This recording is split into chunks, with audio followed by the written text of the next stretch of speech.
الله أكبر الله أكبر الله أكبر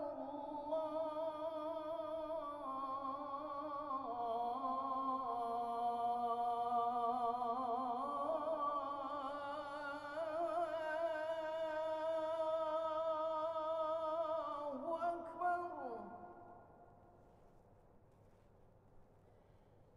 أشهد أن لا إله إلا الله.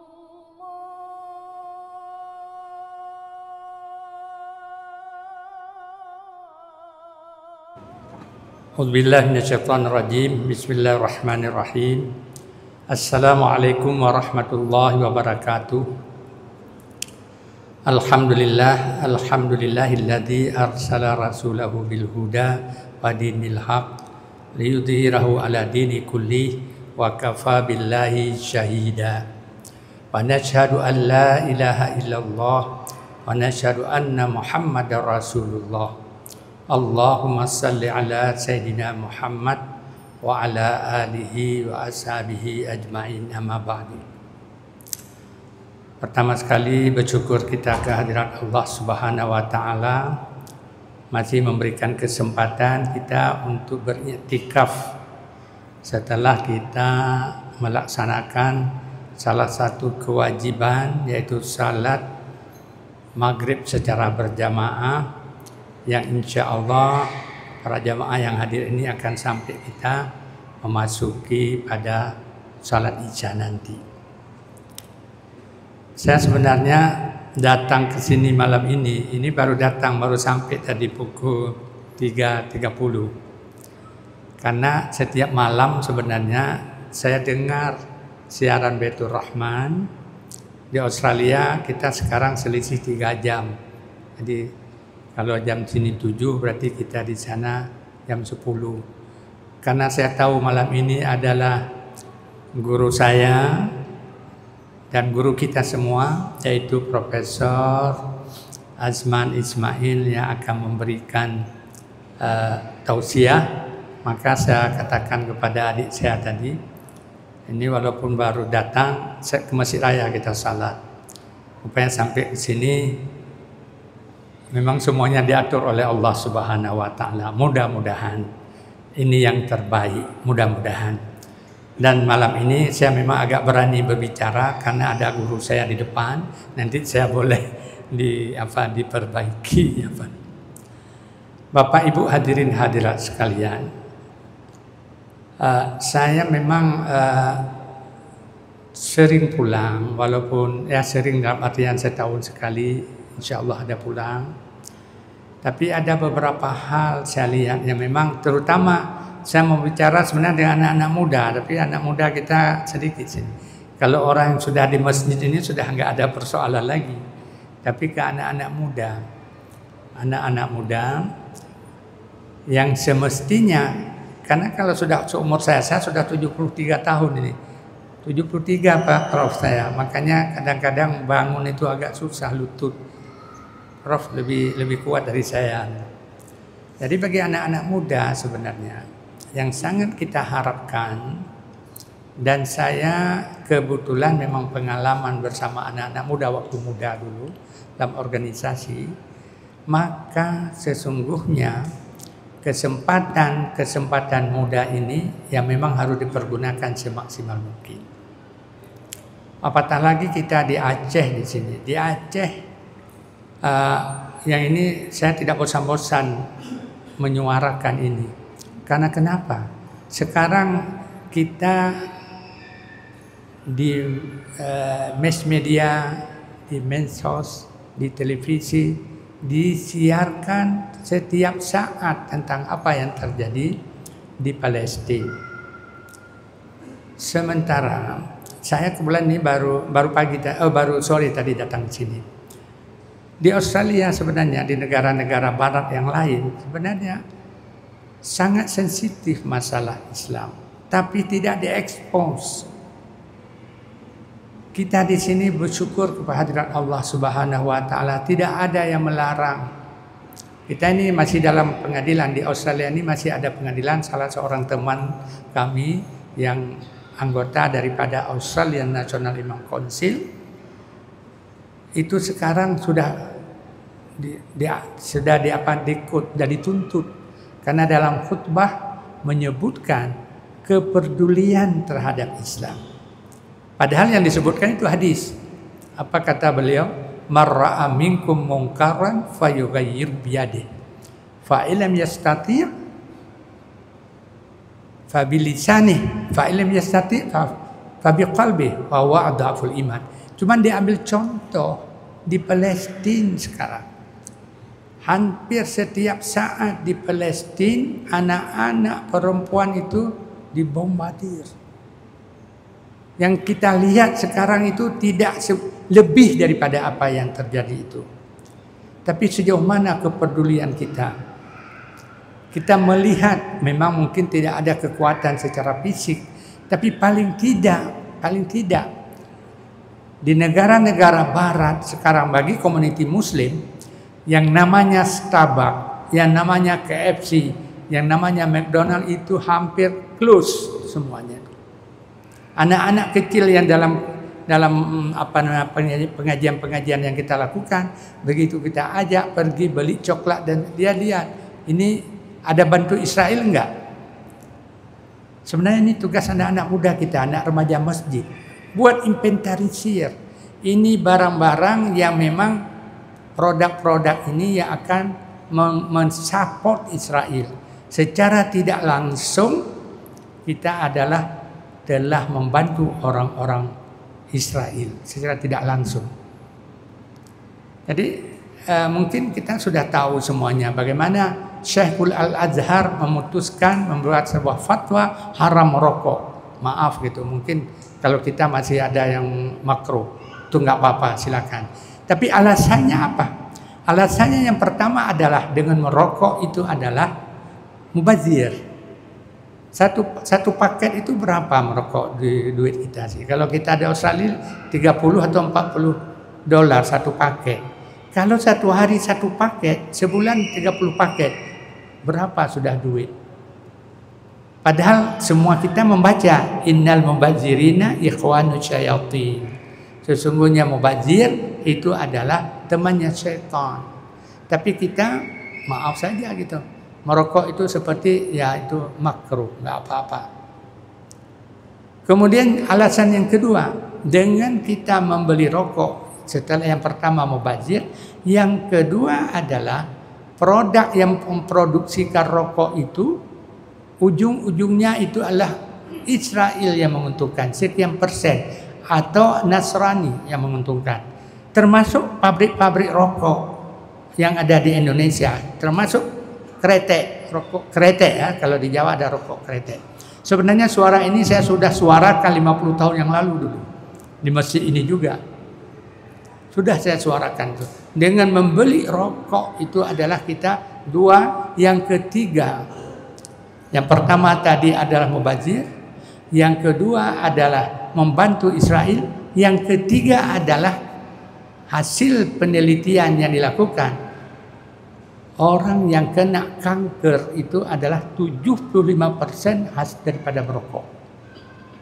Orang merokok itu 75%. Bukan berarti yang tidak merokok tidak kena kanker, ada. Tapi 75%. Jadi di mana posisi kita sekarang? Kalau dalam hadis tadi disebut marra'a minkum munkaran, barang siapa yang melihat kemungkaran, apakah kita tidak melihat itu suatu kemungkaran? Kita tidak perlu datang ke Palestina. Ya kalau kuat oke, silakan saya support. Tapi itu tidak cukup, kita stop, tidak lagi belanja. Kami dulu waktu di PI, waktu training di PI, itu sudah ada punya komitmen. Kan banyak waktu itu kedai-kedai kopi Cina. Walaupun murah sedikit nggak beli di situ, nggak mau minum di situ. Kenapa? Karena kalau kita belanja sama orang yang bukan Islam, itu tidak ada bahagian kepada kita sedikit pun. Tapi kalau kita belanja pada orang Muslim, dia pada akhir tahun nanti, dia kalau dia punya nisab punya nisab untuk mengeluarkan zakat, dia akan keluarkan. Dan juga di sedekah-sedekah yang lain. Artinya kalau kita mencari murah, beli sama orang yang bukan Islam, beli pada yang bukan Islam, murah, katakanlah kalau gula kita beli 10.000 di tempat yang orang bukan Islam 8.000, berarti kita untung 2.000. Sebenarnya tidak. Yang untung mana? Yang boleh memperkayakan orang Muslim itu. Dan alhamdulillah kami di Australia itu bersuara seluruh organisasi Muslim. Kalau untuk Palestina hampir dari sejak pendudukan Israel terhadap Palestina sampai hari ini masih kita suarakan, masih disuarakan. Dan di kawasan saya tinggal, mungkin ada yang sudah pernah ke sini, ada Ustaz Muzakir pernah ke sana. Saya tinggal di kawasan Canterbury Bankstown. Kalau dilihat umat Islam di Australia semuanya hanya sekitar 3%, 3.2%. Tapi kawasan kami tinggal itu Canterbury Bankstown ada 15% orang Muslim. Dan tahun ini terpilih kalau kita disebut wali kota Muslim, tapi bukan orang Indonesia atau bukan orang Aceh. Tapi alhamdulillah, ini yang pertama dalam sejarah. Sama juga seperti di London. Di London yang menjadi wali kotanya adalah orang Pakistan. Kalau kita di Canterbury Bankstown, saudara Bilal namanya, Bilal pula namanya. Dia orang Palestina. Sehingga apa yang dilakukan? Di kantor kansil itu bendera Palestina dan bendera Australia sama berjejer di depan kantor. Kita ini urusan bendera saja, bendera Aceh juga susah juga kita menaikkan. Tapi sampai hari ini gitu.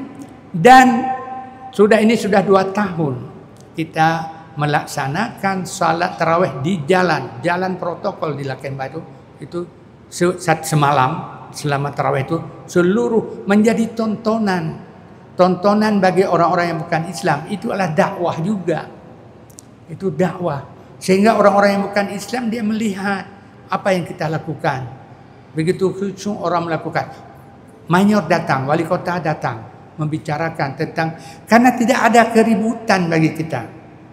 Justru begitu azan orang diam semuanya. Kemudian begitu imam berdiri, ini yang di luar kebiasaan dari masyarakat mereka. Maka tidak heran, alhamdulillah di tempat yang tempat kami lah boleh disebutkan Ashabul Kahfi Islamic Center, itu hampir setiap minggu ada yang masuk Islam. 2 minggu yang lalu orang Brazil, perempuan baru 22 tahun.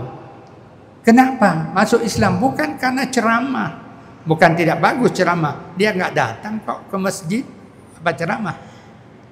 Apa juga yang membuat dia tertarik kepada Islam? Salah satunya itu dia lihat orang Islam yang benar, dia melihat keteraturan di dalam Islam dan melihat bagaimana akhlak orang Islam.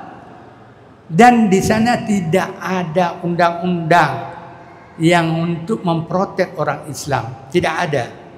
Kalau kita kan ada. Di sana belum ada. Sampai sekarang kita belum ada seperti kita ini. Berbicara atau azan pakai sound system keluar. Enggak ada. Tapi kenapa juga tertarik? Karena akhlak. Maka benarlah itu. Akhlak fauqa ilmu. Akhlak itu di atas ilmu. Orang banyak berilmu. Rasulullah bersabda sallallahu alaihi wasallam, "Man zada ilman wa lam yadidil huda falyatabawwa maq'adahu finnar." Ilmu bertambah, hidayah tidak. Tidak ada hidayah. Jadi kita datang majelis, alhamdulillah. Kalau dulu waktu saya masih mahasiswa, saya tinggal itu di Pasar Aceh di situ. Masya Allah. Kita waktu itu kalau salat tarawih di luar sana. Di luar. Tapi sekarang ya seperti sekarang ini saya lihat tidak banyak persentase terutama anak-anak muda. Saya sering mengatakan kepada teman-teman, kalau kita mau tahu bagaimana Islam ke depan, lihat sekarang berapa persen dalam masjid-masjid kita. Alhamdulillah masjid kita agak lebih ramai, Tapi kan di luar sana, di kampung-kampung bagaimana? Kalau yang di bawah umur 15 tahun itu hanya 10%, berarti 15 tahun ke depan begitulah nanti yang mengisikan masjid. Masjid sekarang fasilitas kita cukup banyak. Fasilitas kita cukup banyak. Kenapa juga orang tidak tertarik kepada Islam? Kenapa kepada berjamaah? Alhamdulillah. Saya ambil contoh ya di Australia yang saya lihat sendiri. Memang orang yang belum pernah ke sana sepertinya ya tidak mungkin, tapi itu kenyataan. Kalau kita lihat subuh itu, salat subuh, itu sebahagian anak-anak yang sudah dia hafal Quran. Dan sekarang trennya homeschooling. Orang tak antar lagi ke sekolah publik. Bagaimana juga homeschooling, diajarkan oleh ibunya di rumah. Dia tidak pergi ke sekolah, tidak semuanya, tapi orang yang sudah dapat hidayah, orang sudah hijrah, yang sudah dalam community, diajarkan di rumah, karena di sana di Australia itu tidak ada kewajiban anak-anak pergi ke sekolah, nggak ada kewajiban. Kalau saya nggak mau anak pergi ke sekolah, saya ajarkan sendiri, dikasih bahan-bahan oleh Department of Education, kita ajarkan. Nanti di ujung tahun dibuat tes.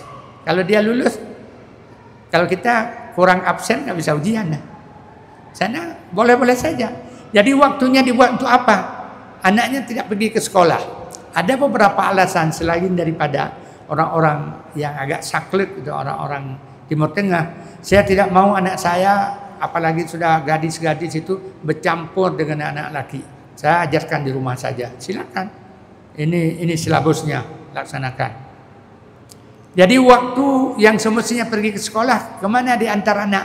Untuk hafalan Quran. Untuk hafalan Quran, dan cukup banyak. Termasuk salah satu masjid itu didirikan oleh mungkin pernah ke sini ya, Habib Umar dari Yaman. Pernah ke sini, Prof. Itu masjid cukup megah juga. Itu muridnya, itu di situ ajaran al-sufi.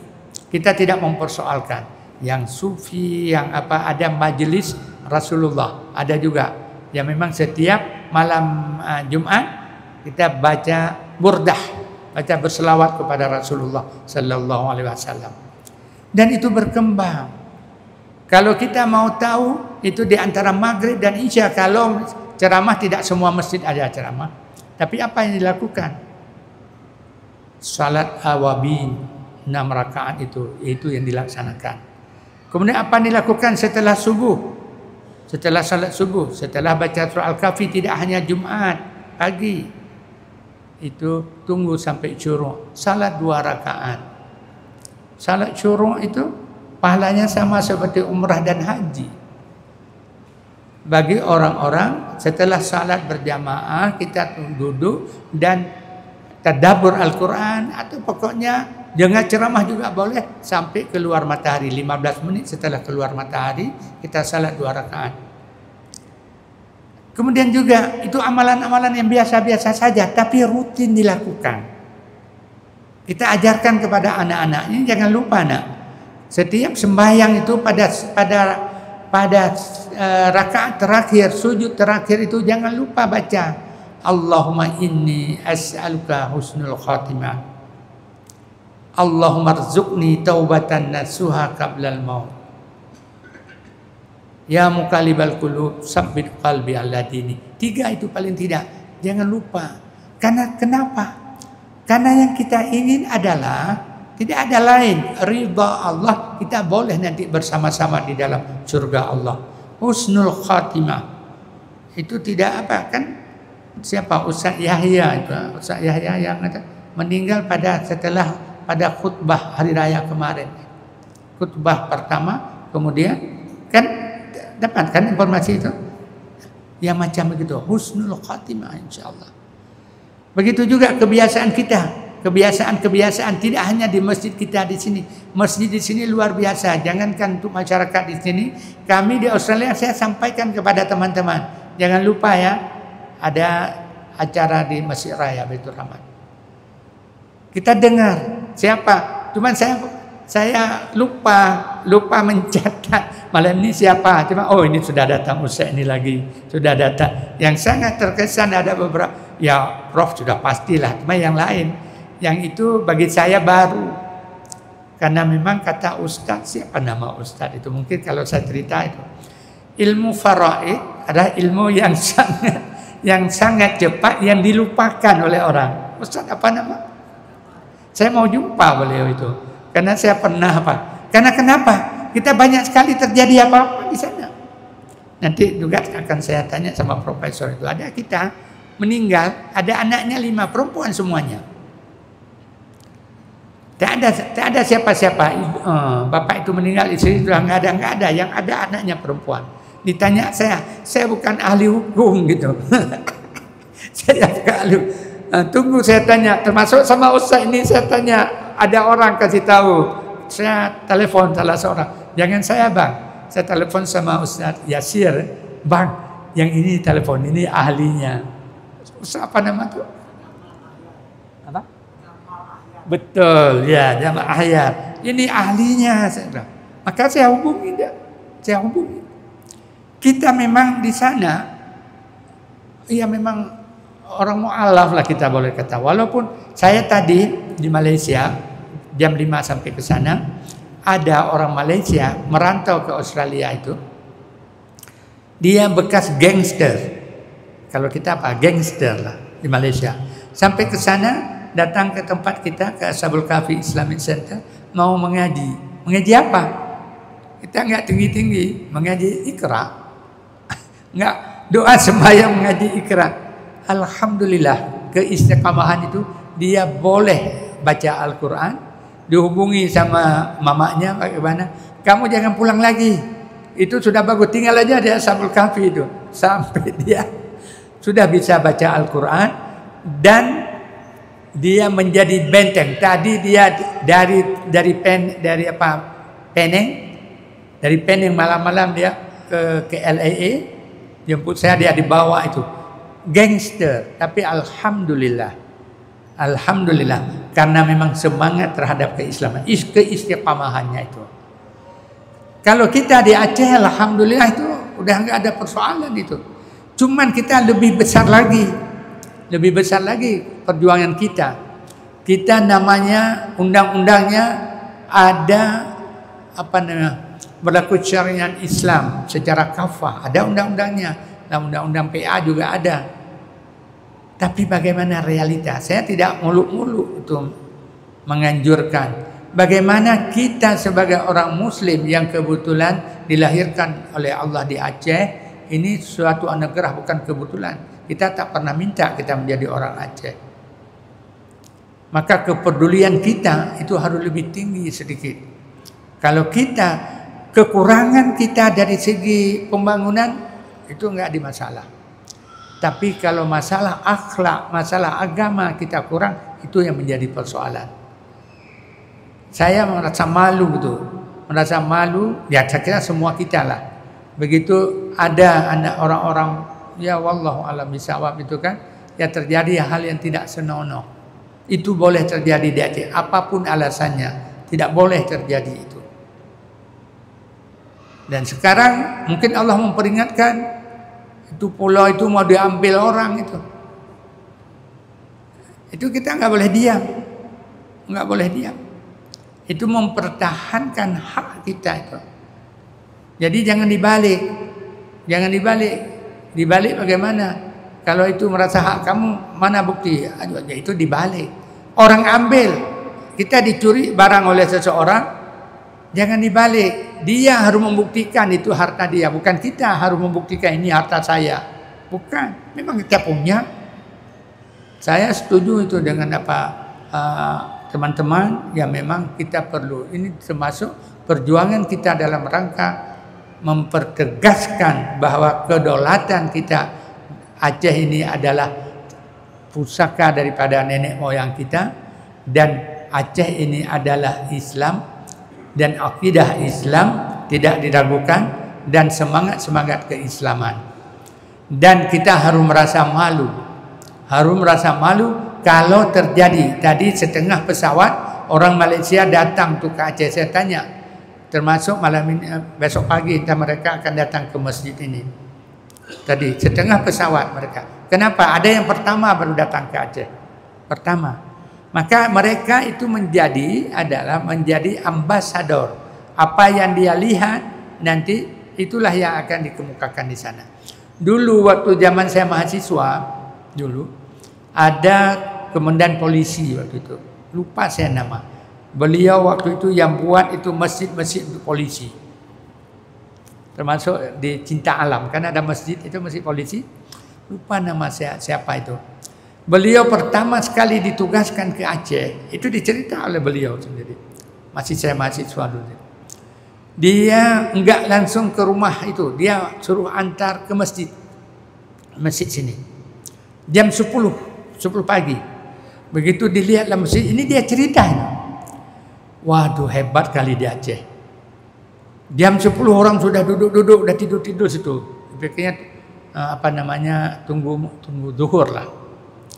Dia sebelum di Belah Bintang, sebelum turun dia perintahkan kepada anak istrinya pakai tudung. Karena ini Serambi Mekah. Sampai ke sini ke masjid, wah merasa ini ya betul Serambi Mekah. Jam 10 sudah ada. Rupanya begitu dekat mau azan, orang ini keluar. Rupanya jam 10 itu orang istirahat. Keluar pergi ke pasar. Begitu juga dilihat. Waktu itu enggak seperti sekarang. Dulu kan waktu mahasiswa saja itu kalau yang tutup kepala itu mesti dari YIN. Sekarang sia-sia kepala udah tutup kepala itu. Alhamdulillah. Alhamdulillah.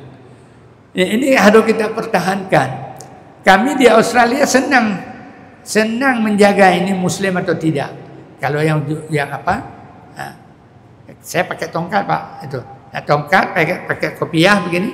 Jadi jelas itu orang muslim. Pakai tudung itu jelas orang muslim.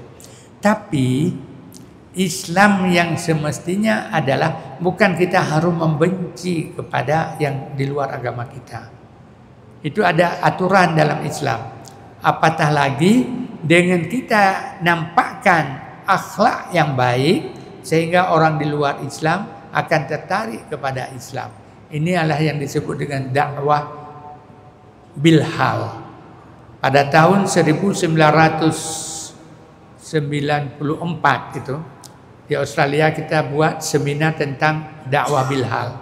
Waktu itu Ketua Raisep Tan Sri Taib Mahmud, beliau datang ke Australia memberi contoh bahwa contoh-contoh yang baik, masjid-masjid, musala-musala itu adalah lembaga-lembaga yang ramah kepada anak-anak.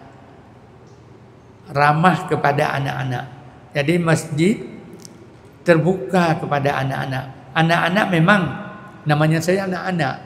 Saya juga mengalami anak-anak itu banyak anak-anak muda. Waktu belum sembahyang dia diam. Begitu kita sembahyang baru lari-lari gitu kan. Kemudian kita kasih tahu lagi. Begitu lagi. Namanya anak-anak memang begitu. Tapi kita jangan bosan-bosan. Jangan bosan-bosan memperingatkan kepada anak. Kalau tidak diperingatkan, dia pikir boleh begitu, bisa begitu. Jadi tidak. Anak-anak itu adalah amanah. Jadi anak-anak itu amanah Allah kepada kita. Tidak sembarangan orang diberikan anak oleh Allah Subhanahu wa taala. Tapi anak-anak itu juga menjadi fitnah bagi kita. Fitnah apa? Cobaan. Kalau kita berhasil, sekarang orang dianggap dalam masyarakat tidak berhasil mendidik anak karena kenapa? Anak itu tidak graduate, tidak sarjana. Sepertinya kalau sudah sarjana, sudah tamat mengaji, itu sudah berhasil kita. Belum tentu. Memang dia sudah sarjana, memang sudah tamat di pondok, tapi bagaimana akhlaknya? Bagaimana amalannya? Kita lihat amalan keseharian. Bagaimana pemaafnya? Kita sering mendengar dari guru-guru kita. Orang masuk surga banyak pintu. Salah satunya diceritakan masuk surga kenapa? Sehingga waktu itu para sahabat merasa cemburu. Rasulullah mengatakan, maukah kalian saya tunjukkan contoh barang ahlul jannah. Mau ya Rasulullah. Nanti lihat ya, dari lorong ini keluarlah seorang, dia menjinjing kleteknya sandal. Ya, oh itu contoh ahli surga. Udah. Esok Rasulullah katakan lagi, mau gak kalian saya perkenalkan bagaimana contoh role model ahlul jannah? Ya, itu yang keluar dari situ. Ternyata orang itu lagi 3 hari berturut-turut. Jadi para sahabat, gimana ini? Apa amalan yang dilaksanakan oleh orang ini sehingga Rasulullah bukan sekali, bukan 2 kali, malah 3 kali menyebutkan orang yang sama. Ini contoh ahlul jannah. Rasulullah mesti harus kita yakini salah satu sifat Rasulullah siddiq. Tak ada yang dikatakan yang tidak benar itu. Semuanya benar. Dan seluruh perkataan Rasulullah itu wahyu Allah. Kemudian salah seorang sahabat menyamarlah, datang ke rumah orang yang dikatakan Rasulullah ahlul jannah. Dia yang menyamar, datang ke rumah itu. Saya ini musafir, saya mau menumpang lah semalam atau 3 malam, kan tradisinya 3 malam. Oh boleh silakan. Dia tidurlah di situ. Malam-malam, karena sahabat ini kan bangun malam kan, salat malam kan, qiyamul lail kan. Dilihat orang ini pulang dari masjid habis isya tidur, bangunnya waktu azan subuh. Semalam, 2 malam, 3 malam, kemudian datang. Pak, sebenarnya saya minta maaf, saya sudah berbohong. Saya sebenarnya bukan musafir. Cuman saya, apa istilahnya sekarang ini? Saya penasaran. Rasulullah SAW mengatakan Bapak role model orang ahlul jannah. Saya merasa cemburu, saya ingin tahu amalan apa yang Bapak amalkan sehingga Rasulullah mengatakan bahwa Bapak ahlul jannah. Saya tidak ada amalan yang spesial, saya biasa aja. Sembahyang 5 kali, datang ke masjid, pulang, begitu aja. Coba Bapak ingat. Kemudian dia kata, oh ya, saya bukan amalan. Saya memang setiap sebelum tidur, saya maafkan seluruh kesalahan orang yang dari pagi sampai sore. Pemaaf. Dan banyak lagi cerita-cerita. Ternyata pemaaf itu bukan persoalan kecil, itu persoalan besar. Kita kalau disakiti oleh orang, waduh, Masya Allah. Apalagi yang menyakiti itu orang yang sangat kita bantu. Kalau kita benci persoalan pembahagian harta warisan tidak sama, itu oke lah. Ini orang kita bantu dari kecil. Kalau kami di sana biasanya kan begini, sana kamu tuh waktu datang pertama ke Australia, saya yang jemput ke airport, kamu tidak tahu apa-apa, kemudian saya bantu sehingga kamu bisa tinggal. Kan begitu. Kita ingat. Padahal yang disuruh oleh Allah apa? Fa inna bi ni'mati rabbika fahaddis. Yang semestinya itu. Tatkala, bukan yang sebaliknya. Kita tatkala dapat rezeki banyak, baca overtime. Alhamdulillah, kerja saya kuat bekerja, dapat banyak. Enggak ada Allah di situ. Ya kan? Tak kala banyak duit, senyap-senyap. Tak ada. Tak kala dibuang kerja apa ini? PHK. Di situ baru, aduh, saya ini sudah pensiun. Tak ada lagi, udah habis. Udah pensiun. Waktu pensiun baru ingat macam-macam. Tapi itu masih baik juga, masih ingat daripada udah pensiun nggak ingat kan. Tapi tidak begitu yang semestinya. Kita Islam begitu indah. Dan itu sangat make sense bagi orang-orang yang di luar Islam. Sekarang kalau kita lihat di Australia itu seluruh kampus itu yang paling naik itu increase itu bukan agama Kristen. Kristen justru menurun. Apa juga yang sangat tinggi? Pertama ateis. Tidak ada kampus yang tidak ada ateis. Ateis itu yang hanapatina Tuhan. Hanapatina Tuhan.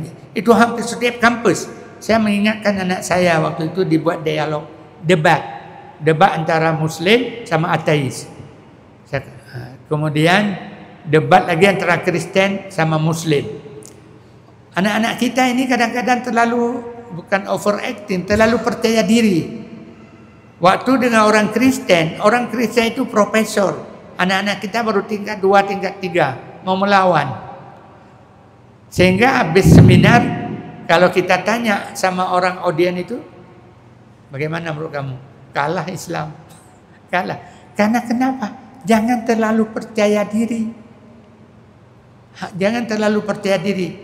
Orang ateis itu sekarang cukup berkembang itu, yang tidak percaya Tuhan. Tapi kita harus ambil bahagian. Minggu yang lalu itu masih apa nih? Orang Jepang, ateis dia, datang ke tempat kita, mau apa kamu? Saya mau tanya-tanya tentang Islam. Oke, silakan. Kalau boleh tahu kamu percaya apa? Saya tidak percaya apa-apa. Orang Jepang tak percaya apa-apa. Saya bilang sama teman-temannya, ini jangan dianggap enteng. Kita harus mempersiapkan sekuat tenaga bagaimana mengantisipasi. Karena ada juga anak-anak kita begitu semangat, begitu tanya tentang Islam. Oke, yang penting kamu setelah ini sunat ya. Sunat yang pertama. Itu jadi takut masuk Islam. Jangan ceritakan itu. Cerita kenapa kamu hidup. Itu cerita.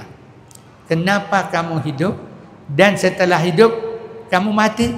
Itu semua agama, semua kepercayaan ataupun yang tidak percaya Tuhan, dia meyakini bahwa dia akan mati. Dia meyakini itu. Kalau setelah mati apa yang harus kita bawa ke sana? Investment kita nanti yaumil qiyamah bukan duit, bukan apa-apa. Jadi Rasulullah SAW menyebutkan, idza mata ibnu Adam inqata amaluhu illa min thalathin. Bila meninggal seseorang itu terputus segala amal terkecuali 3 perkara. Yang pertama walidin salihin yad'ulah. Anak walidin salih, anak yang saleh atau salihah. Bukan hanya anak saleh saja, salihah juga yang berdoa. Itu walaupun kita meninggal insya-Allah. Jadi enggak usah didebat, itu enggak usah didebat. Sampai enggak doa orang. Itu debat, itu ada bab debat nanti. Yang kedua, sedekatin jariyah, sedekah jariyah. Ah, kita sana buka wakaf. Kebetulan di Ashabul Kahfi itu yang pertama mewujudkan kita wakaf. Kita beli itu properti ya, berapa meter? 500 meter, semeter 1000, semeter 1000. Kita wakaf. Wakaf apa? Berhenti. Nah, berhenti di situ. Kalau di Australia dia nggak tahu wakaf itu atau donation. Tapi donation ini milik Allah. Setelah kita donate itu milik Allah. Kemudian yang ketiga adalah ilmu yang tafa'ubi. Ilmu yang bermanfaat. Ilmu yang bermanfaat adalah balighu anni walau ayah. Sampaikan walaupun sepatah kata. Saya tadi karena profesor yang memintakan saya bicara, saya padahal nggak ada persiapan apa-apa. Persiapan saya hanya untuk mendengar. Tapi alhamdulillah ini keberkahan. Saya bisa ini karena ada profesor di depan ini. Mudah-mudahan kita doakan pada Allah Subhanahu wa taala bagi kita yang masih diamanahkan umur kita tidak tahu, mungkin saya terakhir atau kita terakhir, tapi mari kita sama-sama mengingatkan yaitu 3 perkara saya sebutkan itu tadi. Kita ingatkan anak-anak kita mengingat kehidupan kita setelah mati. Makanya terus diucapkan Allahumma inni as'aluka husnul khatimah. Allahumma rzuqni taubatan nasuha qablal maut. Ya muqallibal qulub tsabbit qalbi ala dinik. Jadi kami di sana di Ashabul Kahfi anak-anak kecil itu setiap datang mengaji baca doa dulu. Salah satu doa yang tak boleh lupa, doa apa? Doa Rabbi zidni ilma warzuqni fahma wa la tudhi' qalbi ba'da idh hadaitani. Wa la tudhi' qalbi, jangan tutup hatiku setelah engkau berikan hidayah. Sudah rajin nak masjid, besoknya lupa lagi. Sudah lagi semangat bersedekah, besoknya lupa lagi. Sudah rajin kita sharing kepada yang lain, besok lupa lagi. Wallahu a'lam bishawab. Mudah-mudahan Allah meridai kita semua. Kita sudah sampai waktunya Isya. Semoga Allah Subhanahu wa taala meridai niat kita dalam beriktikaf ini. Subhanakallah wa bihamdihi asyhadu an la ilaha illa anta astaghfiruka wa atubu ilaik. Assalamualaikum warahmatullahi wabarakatuh.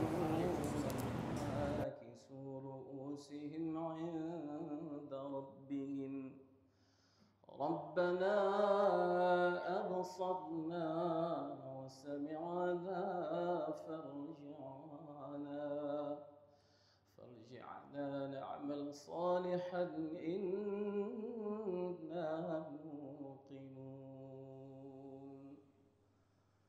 وقال النبي صلى الله تعالى عليه وآله وصحبه وبارك وسلم وشرف وكرم ومجد وعظم. طوبى